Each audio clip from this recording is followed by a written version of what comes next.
Il est 8h32 et vous êtes bien sur RMC et BFM TV. Bonjour Thierry Breton. Bonjour. Merci d'être dans ce studio pour répondre à mes questions. Vous êtes ancien ministre de l'économie, ancien commissaire européen au marché intérieur.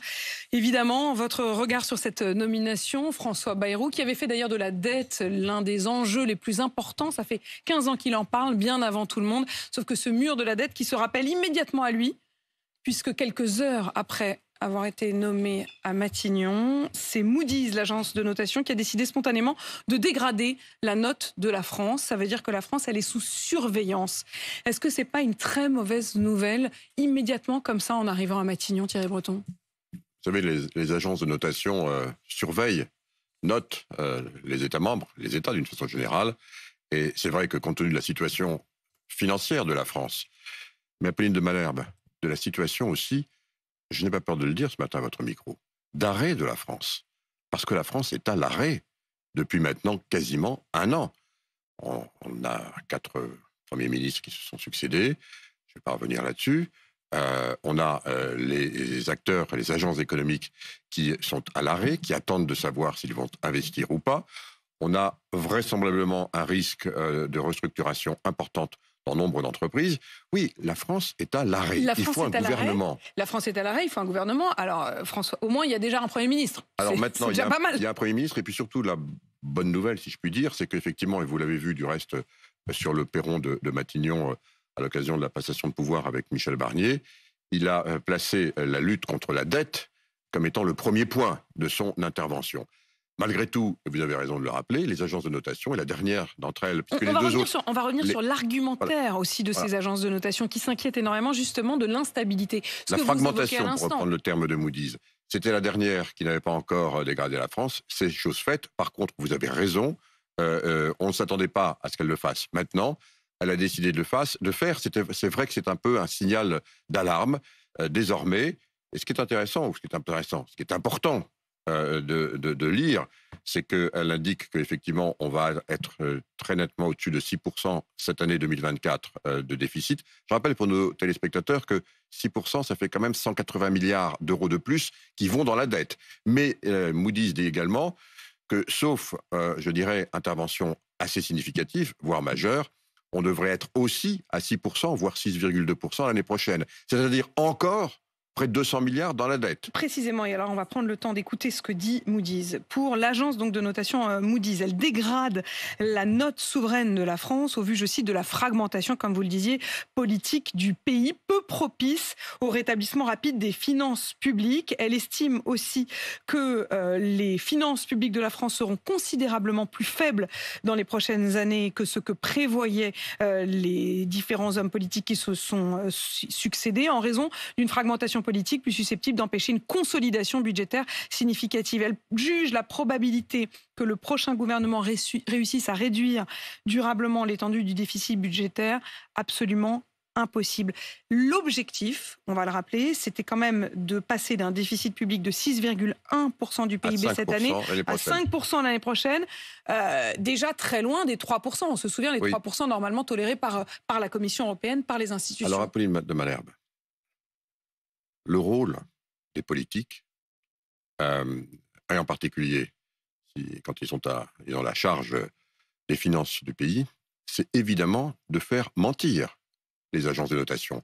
C'est possible, en vrai, c'est possible. Car si on va au bout de la note de Moody's, ils redisent que, bien entendu, si jamais la France se mettait vraiment au travail, ils reverraient leur appréciation. Eh bien voilà, c'est un peu ce signal-là qui a été envoyé vendredi à la France. Si vous ne vous mettez pas au travail, si vous ne réduisez pas la dépense publique, tout en préservant la capacité à nos entreprises de continuer à travailler dans un pays, je le rappelle, qui est le pays qui a le plus haut taux de prélèvements fiscaux de tous les pays de l'OCDE. De toute façon, il n'y aura que deux recettes, il n'y aura que deux moyens de faire baisser cette dette. C'est soit vous augmentez les impôts, soit vous baissez les dépenses. D'un point de vue économique, pour moi, il n'y en a qu'une. C'est évidemment ne pas toucher aux prélèvements parce qu'on ne peut pas aujourd'hui... Y compris sur les plus riches ? Mais attendez, ça c'est de la politique. Je parle d'un point de vue économique parce qu'encore une fois, le rendement ensuite... Vous parlez du volume global. Mais bien sûr, c'est de ça dont il s'agit. D'un point de vue économique, la seule façon de faire, c'est de commencer à s'attaquer à la baisse de la dépense publique. Bien sûr, en préservant notre modèle social le mieux possible, mais en s'attaquant aux mauvaises dépenses, en préservant les bonnes dépenses Vous en se mettant... constaterez que c'est en faisant cela Oui. que le gouvernement de Michel Barnier est tombé. Non, parce qu'il ne l'a pas fait, pardon. Et je ne veux pas du tout critiquer Il l'a Michel pas Barnier. Mais bien sûr que non, il a essayé. Qu'est-ce qu'il a dit? Il a dit 40, 60, et finalement on s'est rendu compte que c'était 40 d'impôts. C'est précisément, je crois, la voie dans laquelle il ne faut pas aller. Parce que sans ça, qu'est-ce que ça provoque? Ça provoque évidemment encore de l'insécurité pour les agents Donc économiques. il faut davantage appuyer sur une baisse des dépenses, Mais c'est une évidence. sur un relèvement des Mais on ne va pas le faire en un claquement de doigts. C'est un cheminement, c'est un chemin qu'il faut engager. Et c'est ce chemin-là que vont regarder évidemment ceux qui nous prêtent. Je rappelle que l'année prochaine, ils vont devoir nous prêter plus de 300 milliards, c'est-à-dire plus d'1 milliard par jour pour financer l'État. Il faut avoir ce chiffre en tête. Il faut évidemment veiller à ce que les taux d'intérêt ne montent pas trop, parce que derrière, aujourd'hui, on en est à un budget quasiment qui va être le premier budget de l'État pour payer la charge des intérêts de la dette. Le poids de la dette, effectivement, non seulement du remboursement de la dette, mais simplement de payer chaque année les intérêts de la dette. Est-ce qu'il faut aller jusqu'où quand on voit ce qui se passe en Argentine? Tout le monde a crié au scandale lorsque le candidat désormais élu président d'Argentine avait sorti sa tronçonneuse en disant qu'il fallait couper dans les dépenses. Et aujourd'hui, on voit fleurir un certain nombre d'articles qui, un an après, disent que finalement ce bilan est peut-être pas si mal, qu'il a réussi à obtenir des résultats. Apolline de Malherbe, la France n'est pas l'Argentine. Bon. La France est un grand pays. Nous sommes membres de l'Europe, nous sommes membres de l'euro, et nous disposons d'une épargne extrêmement abondante, plus de 6 000 milliards. C'est du reste ces raisons qui ont fait qu'une autre agence, Standard & Poor's, n'a, elle, pas dégradé la France. Pour les 3 raisons que je viens d'indiquer. Ce qui nous donne un petit peu de temps pour éviter de faire des méthodes à l'Argentine. Mais encore faut-il engager. Il est encore temps. Mais bien sûr qu'il est temps, mais il faut le faire. Lorsque j'étais ministre des Finances, je l'ai engagé moi-même. Donc je sais que c'est faisable. Mais il faut donner du temps devant soi, une trajectoire, et puis ensuite, bien entendu, s'y tenir. C'est faisable. Mais il n'y a pas une seconde à perdre. Il n'y a pas une seconde à perdre, puisque vous le dites, la France est à l'arrêt. La question de l'investissement. Investir en France, c'est l'enfer. C'est pas moi qui le dis, c'est le patron d'EDF. Le patron d'EDF qui était aux côtés du patron de Total. Et tous les deux, ces 2 grands patrons français, ont la semaine dernière dit qu'investir en France, c'était l'enfer. L'enfer pour des raisons réglementaires et administratives. Le patron de Total, M. Pouyanné, qui ajoutait, si la France ne devient pas plus efficace, Total Énergie ira voir ailleurs. Alors, ils parlaient tous les deux, pour être très précis, des investissements, dans ce qui concerne évidemment, c'est leur domaine, l'énergie, et en particulier l'énergie renouvelable. Enfin, pardon, vous vous rendez compte des patrons français qui disent ça? Oui, mais je préfère être plus précis, si vous avez permettez, raison de l'être. pour vos téléspectateurs, car évidemment, on pourrait prendre ça en général. C'est leur domaine, hein. Je rappelle malgré tout, je ne suis pas là pour défendre la politique de quiconque. Je suis là pour voir les capacités de notre pays à se sortir de cette situation. Non, je vais vous le dire en 2 mots. La France est le pays dans lequel on a le plus investi en Europe au cours des 7 dernières années. C'est un acquis. Parce que précisément, nous avions une stabilité, une visibilité. Il ne faut pas le casser. Et Dieu sait qu'on s'efforce de le casser depuis maintenant quelques mois avec l'instabilité politique qui nous réunit ce matin. Maintenant, ce que disent les 2 patrons que vous citez, c'est que pour précisément avoir les autorisations administratives pour faire des champs d'éoliennes, pour faire des champs de panneaux solaires, pour faire des entreprises qui vont permettre d'avoir de l'hydrogène, de créer de l'hydrogène. Il faut trop de normes. Et on l'a fait à l'Europe avec un acte législatif qui s'appelle l'acte qui est dédié à ces énergies renouvelables et qui permet d'avoir maintenant des zones particulières où enfin on va pouvoir aller plus vite. De l'Europe. Oui, or, Patrick Pouyanné, il disait je suis même tenté d'aller en Allemagne. Oui. Eh bien, c'est aussi l'Union européenne. Pourquoi ils le font mieux que nous? Parce que les Allemands se sont emparés les premiers, et notamment c'est dans un des Länder de l'Est que je connais bien, qui est le Brandebourg, qui ont décidé d'avoir la première vallée verte et qui utilisent ces nouveaux moyens. Donc à charge maintenant pour les collectivités locales de s'emparer de ces capacités, et puis aussi des acteurs économiques, peut-être de leur demander de pouvoir les utiliser. Mais c'est disponible aujourd'hui. Voilà, vous parlez de l'Union européenne, Thierry Breton. Est-ce que la France, qui est donc à l'arrêt, si je vous écoute, a encore un peu d'impact dans l'Union européenne? Est-ce qu'on a encore une voix qui porte? Alors d'abord, sur un point. Lorsqu'on est un pays membre fondateur de l'Europe, ce qui est le cas de la France, avec les 6 États, on s'en souvient, l'Italie, évidemment, l'Allemagne, et puis les 3 pays du Benelux, bien, on se doit de respecter les traités. faute de quoi on est moins entendu. Qu'est-ce que vous voulez dire par là? C'est vrai que lorsque le traité de vivre ensemble pour nos affaires économiques, pour notre monnaie, le traité de Maastricht, quand on est à 113% d'endettement, que l'agence de notation Moody's nous voit à 120 dans 2 ans, et que l'Allemagne est à 60%, eh bien oui, on ne respecte pas les traités. Et c'est vrai, Apolline de Malherbe, que lorsqu'on ne respecte pas les traités, eh bien, on est moins entendu.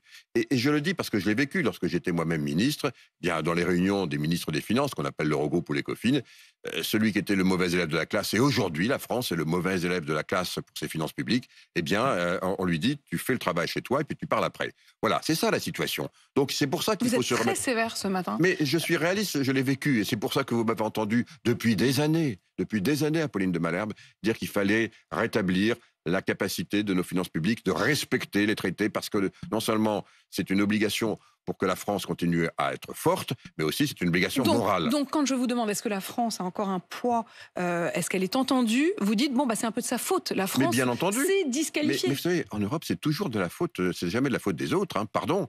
Mais donc, trop facile, quoi, de dire que c'est la faute des autres. Facile. Donc voilà. Alors maintenant, sur le reste, il ne vous aura pas échappé que j'ai démissionné moi-même de mon poste de commissaire. Est-ce que vous auriez été mais la raison, en vrai, je ne vais pas revenir dessus, mais si vous voulez... Vous avez démissionné avant que ça ne s'écroule, quoi. Vous savez pourquoi? Avant de ne pas être défendu. Vous l'avez entendu, ce n'est pas une question d'être défendu, ce n'est pas ma personne dont il s'agit.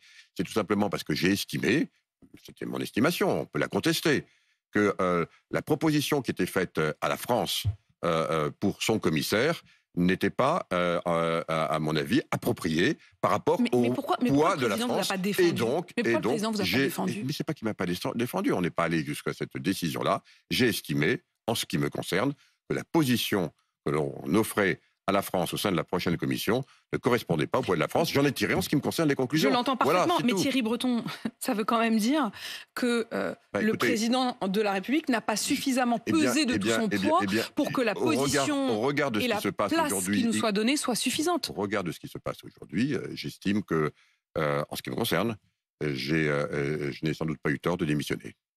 Vous n'avez pas eu tort de démissionner. Ça veut dire que vous constatez, quelques semaines a posteriori, qu'en effet, la France n'est pas bien traitée. Je dis simplement qu'il faut veiller, encore une fois, en Europe, à avoir un équilibre entre tous les États membres, que la France est un pays qui est un pays fondateur de l'Europe, que la relation entre la France et l'Allemagne, ce fameux couple franco-allemand, est essentielle, et qu'aujourd'hui, c'est mon sentiment, je trouve qu'il est trop orienté vers l'Allemagne et que c'est néfaste, non pas parce que je suis très très favorable évidemment au couple franco-allemand, c'est le combat de ma vie, mais j'estime qu'aujourd'hui il est déséquilibré, on va y revenir avec la et que c'est important de maintenir l'équilibre pour l'Europe et pour les 27. On va y revenir aussi avec la question des conséquences du Mercosur. Est-ce qu'on peut encore y échapper? Est-ce qu'il faut encore y échapper?